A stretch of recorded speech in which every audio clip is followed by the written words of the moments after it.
to be here in this very moment of presence and now. Bring our awareness here from all the activities of our day and of our life. And listen and feel.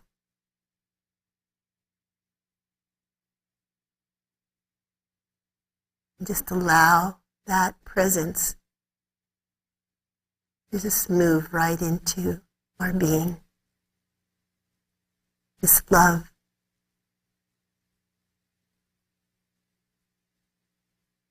This presence. This energy that we are swimming in all around us and within us. We have that wave of this ocean of life. We're all connected. We're all part of this ocean of life. How amazing it is.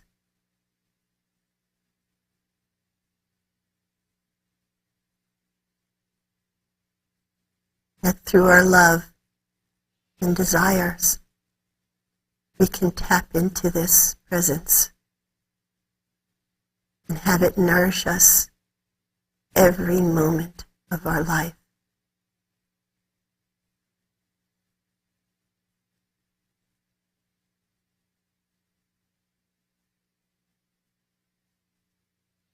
Through all our activities, to stay actively calm and calmly active, so that we're in constant awareness of this amazing presence.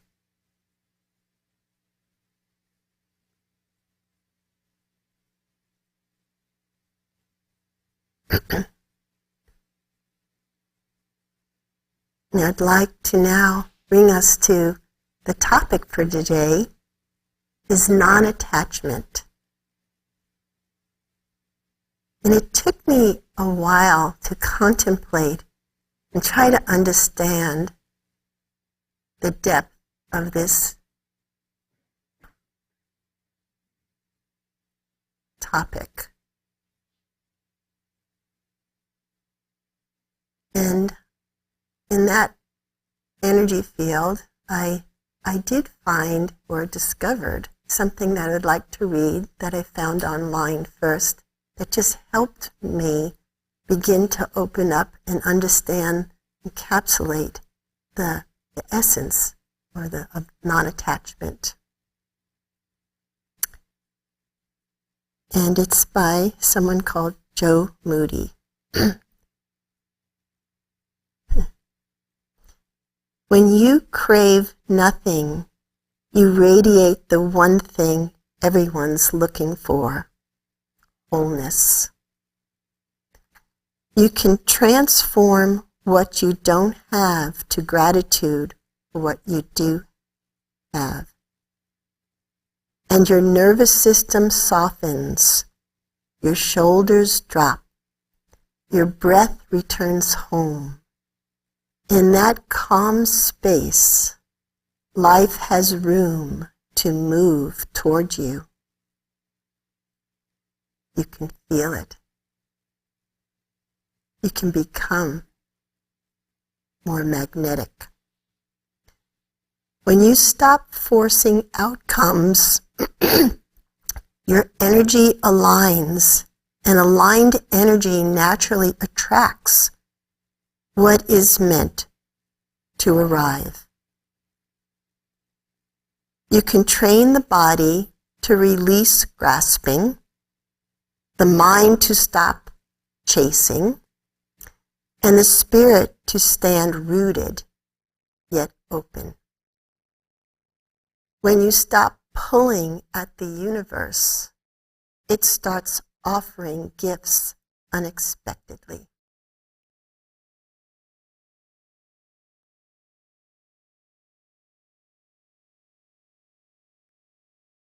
Non-attachment doesn't mean walking away from life.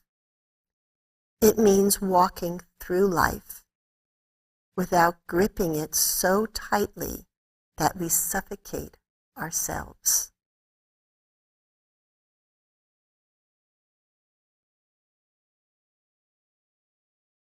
We love, we serve, we create, and show up fully, but we stop demanding that life obey our expectations. We give our best and trust the rest.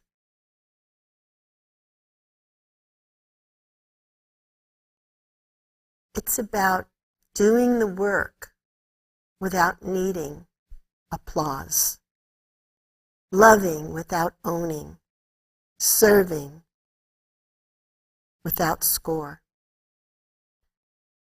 staying deeply engaged but inwardly free.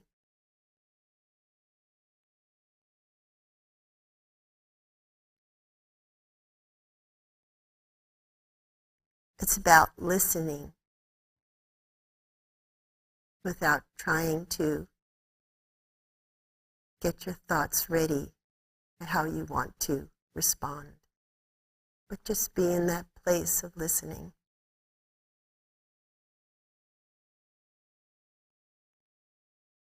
We probably all can relate to these things in life because everything is moving.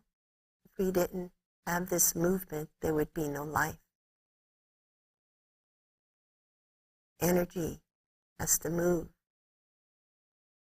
Consciousness, prana, life force, is a movement. It's a force. It has its polarities in every atom.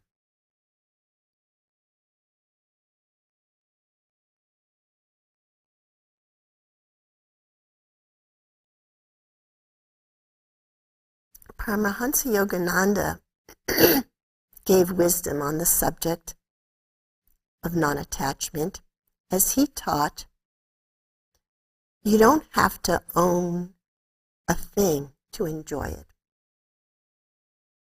To possess things is all right, provided your possessions don't possess you.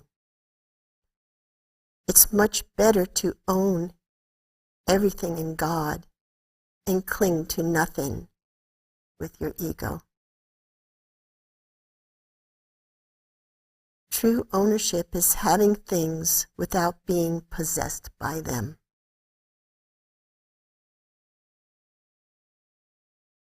If you like something that you can afford, buy it, use it for a while, then give it away without getting attached to it.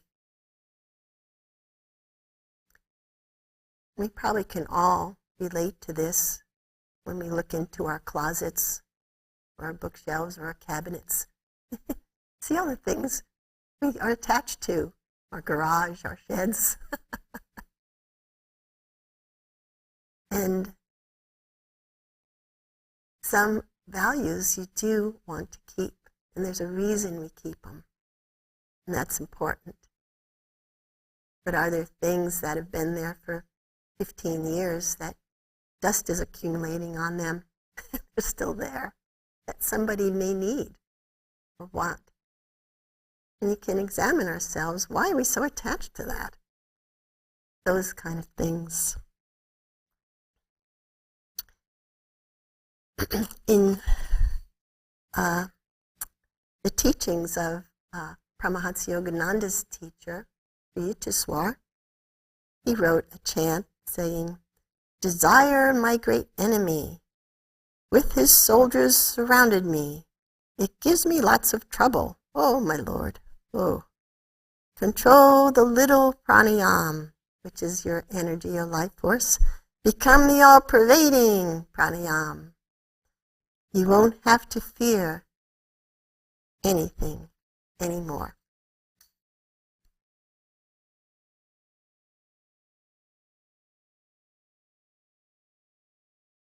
We can have a way to learn how to practice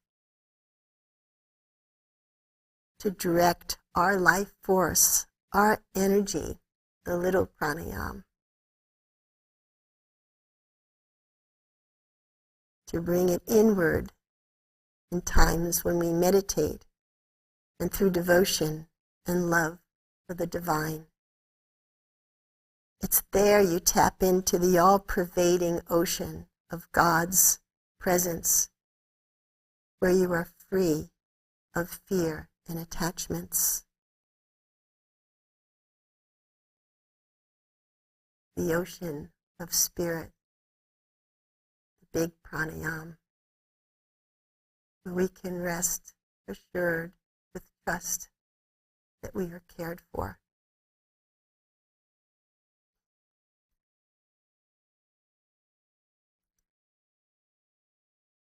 Brother Norm states that without the ego clinging to desires or attachments, you will quickly lend a helping hand when it is needed, or give away to a just cause that which others prize and cling to.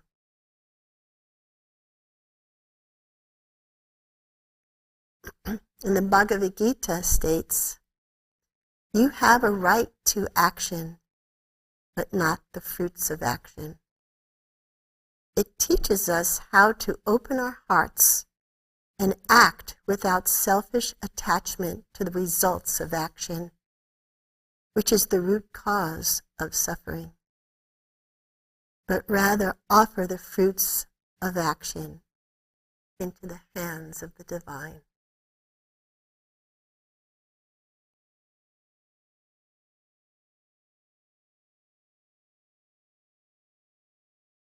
Non-attachment is a trust that life, love, God is at work, even when things are not working out as we envisioned or wanted them to work out.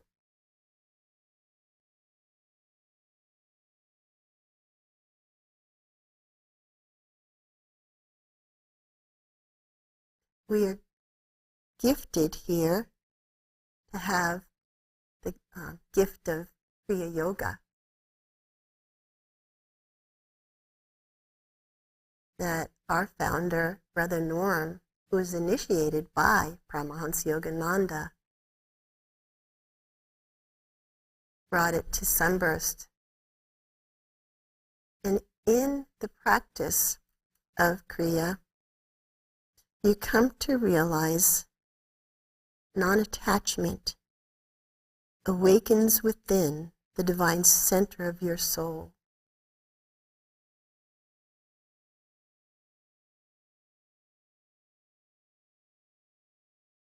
As your life force keeps the mind and senses in the hands of the higher power, it sets yourself free from fear, from holding back when you should act, and the ego's attachments controlling you. This is how to truly enjoy our freedom with gratitude.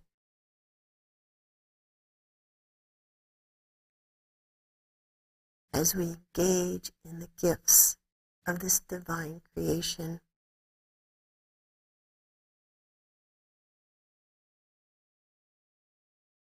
Non-attachment leads us from the unreal to the real, from darkness to light, and from death to immortality. It does not mean being detached from life or relationships. It means being mindfully present, engaging fully in life, without grasping or clinging of possessiveness to impermanent things that inevitably change.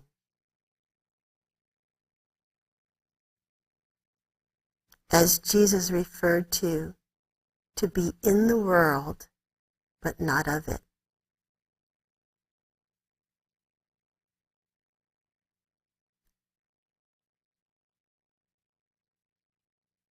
Non-attachment enables us to remain steady in the midst of outer circumstances, maintaining inner peace and compassion,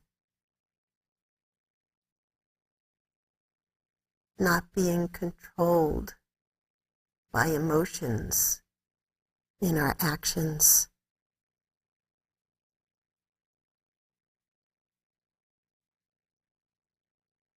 To see God in the eyes of humanity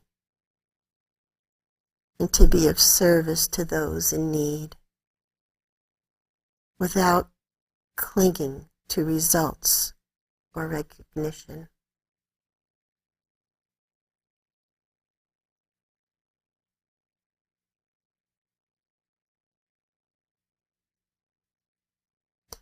In the words of Norm in his book Sacred Science, he states, though we are in the storm of life's expressions, we can choose between the forces of positive and negative options surrounding us and sail our soul ship of life from within the eye of the storm. It is through regular, focused meditation and conscious living that you will arrive at the exact center of consciousness and light within your soul. If you have not found the fulcrum point within, how can you survive against the constant pull of positive and negative forces?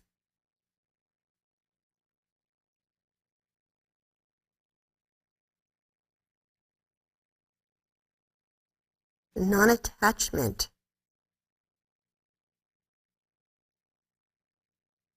requires being present in your actions, in your words, in your deeds.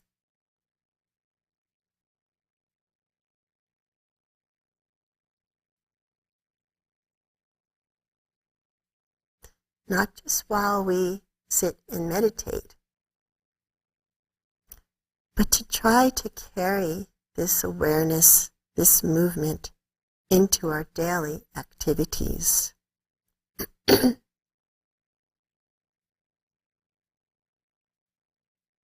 other day, I had this experience of, I hadn't started thinking about this topic just a couple days ago, and I was in a rush in my work, what I was doing in the house, and all of a sudden I wanted to go somewhere, and I spilled something on the floor, and it made a big mess, and I said, ugh. So I quickly was sweeping it up, and then I said, oh, I gotta mop it now. I get the mop, and I'm just mindlessly doing my work, and all of a sudden, something in me just made me stop. Because I was so mindless in what I was doing. There was no space for presence, for God, the joy of what I was doing. I just had to hurry up and get to the end. In a way, that's attachment, because my attachment I wasn't present. I wasn't there. I was already thinking of getting out the door and leaving, and I had to hurry up and get there. So it's like it taught me such a lesson of being non-attached to that moment. Like everything we do, and it's a hard practice all the time, but like even cleaning or washing dishes or something, what you're doing, You just hurry up, get it done. And all of a sudden, what about being in the moment of your practice, of the gift of the work you're doing and creating? All of a sudden there was this grand space of while I was mopping. And in that space, there was joy. There was presence. There was aliveness. It made me laugh. I felt connected to a higher power, a higher source. I said, you're here all the time, but I was in such a hurry. I missed you because I was already out the door. And that is such a practice of not being attached to the result, but being present in that moment. It's the only time you can catch that moment, that space. And this is where miracles happen, is here. This is where messages happen, is here, not out the door. This is where life happens. This is the divine center of awareness, of consciousness within us, where it's so easy to miss because we're so attached or clinging to something that's in the way.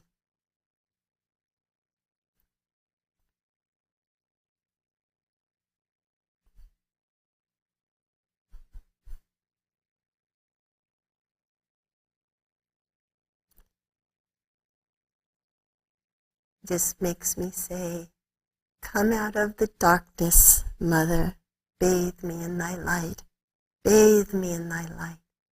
Come out of the darkness, Mother, the darkness of ignorance, the darkness of not being present, the darkness of being cluttered with all that stuff and not creating that space.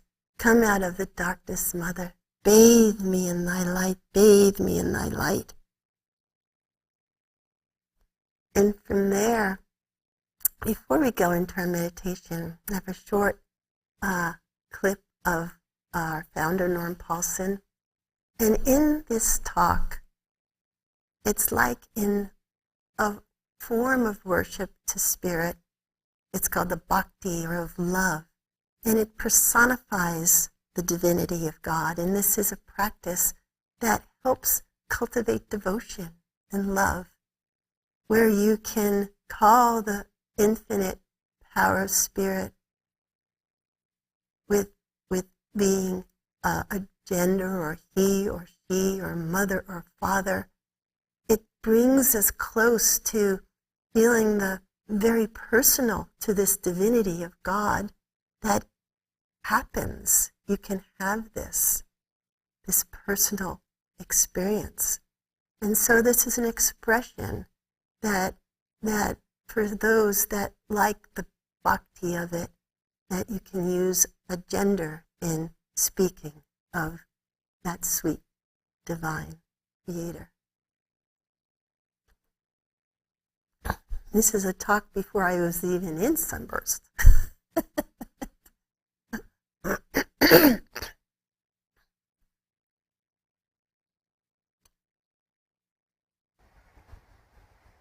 When we have learned how to love the Lord our God with all our heart, with all our strength, and with all our minds, that means that we are returning God's life to Him. That means devotion. That means love. That means service. That means sacrifice. That means giving all that God has given us back to Him as an offering. When we learn how to do this, then we begin to be on time. God can actively manifest in our lives because we are continuously receiving Him and continuously giving back to Him. When we are on His time, we are where He wants us to be all the time. We aren't too late and we aren't too early. We arrive where He wants us, when He wants us. Things begin to work for us because we aren't trying selfishly for ourselves anymore. We are living for God. We begin to see things happen around us that are truly miraculous. We are in tune and on time with our Creator, just as our earth is. That in tune and on time with our Creator is that space of awareness, that space of being present, that space of constant communication.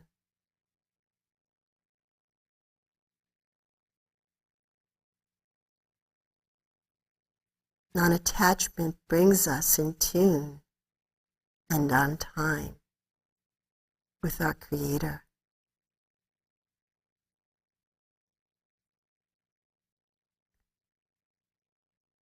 And this is what the power of good meditation practice can bring us to that awareness. So let's move now into our quiet time for about another 15, 18 minutes or so. And for those that don't have a practice of meditation, you just know to sit comfortably as you can still. Relax your shoulders, relax your body. Sit comfortably still as best you can.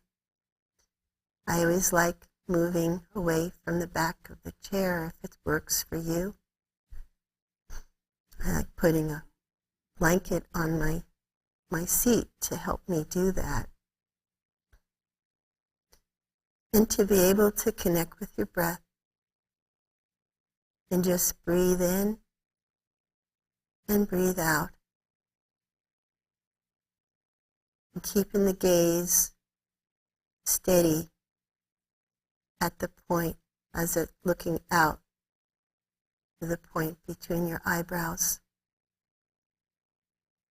Your eyes move with thoughts, so as you steady your eyes, the clouds of thoughts are less, and you start coming home. You start coming home to that divine center, that space.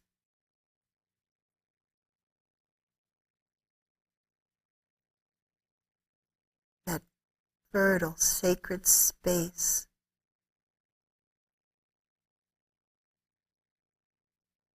of awareness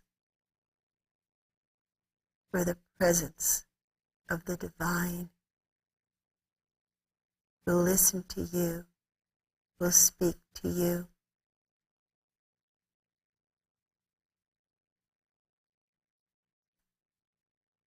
Will be here now as we carry this into our meditation with the bowls.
And I want to just thank everyone and encourage everyone on the importance of making this time meditate and find that space, that fertile center of awareness and consciousness within us all. And find from it the joy of being alive in this amazing creation.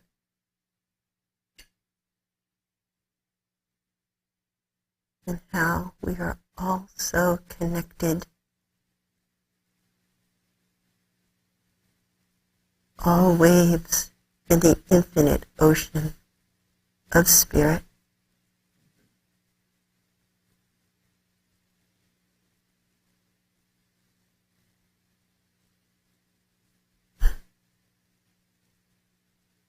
And to go about our work, our life,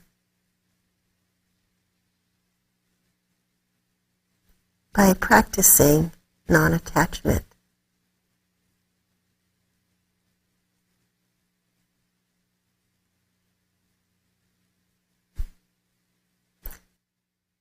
I had a story, but I think we've said enough. There's a story of Norm, you probably all know it, so I won't go into detail, but it was definitely a non-attachment moment when Paramahansa Yogananda asked him to go and pick up these 2-ton palm trees with his trailer that he rented and truck, just because he wanted to. Yogananda was fixing up Lake Shrine and wanted to do the landscaping and put some palm trees in there, which I think if anyone's been there, they'll see them. They are still there. And so that was a job Norm was asked to do and pick those up with this vehicle. But the hard part was planting them with the other monks' help. And he finally got the first one done, and heavy as these 2-ton trees were, so he said, and wiring them down and everything, getting it right in place where Yogananda asked to be. And then Yogananda looks up and he says, "Move it 10 feet to the left." And so it was like, that is a place of don't get attached to your result. You may have to do it again with joy and learn the lesson of what it brings.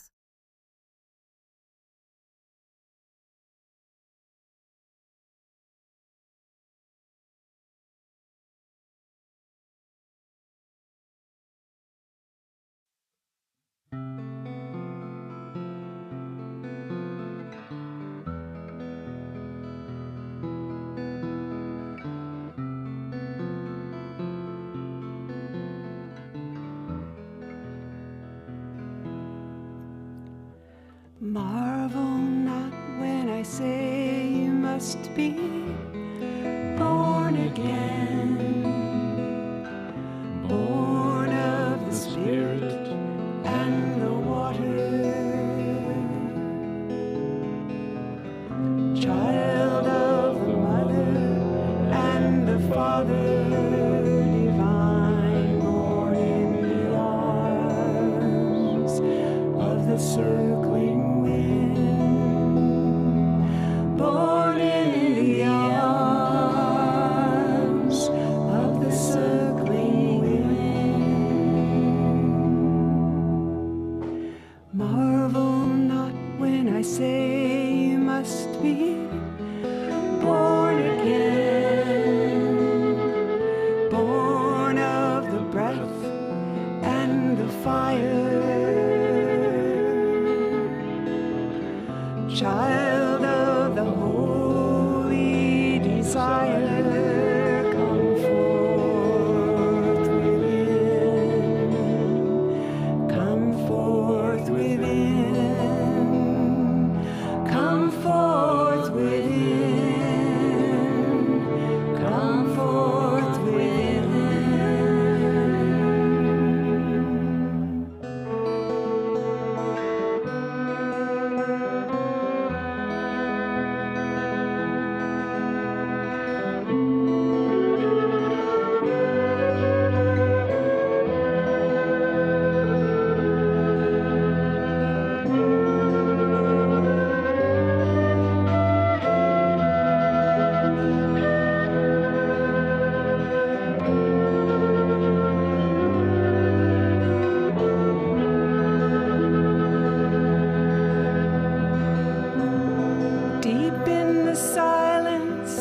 shines the sacred light, watching and waiting for every soul.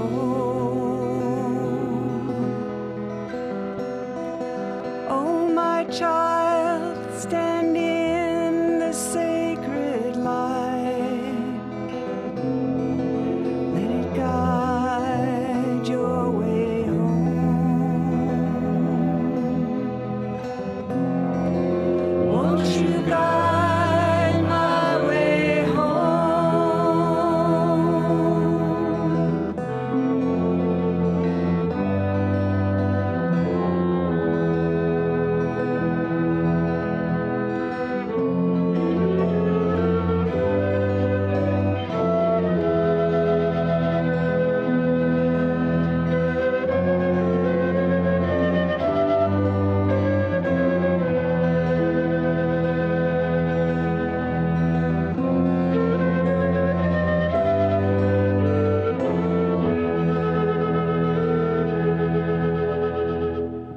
Marvel not when I say you must be born again, born of the Spirit and the water,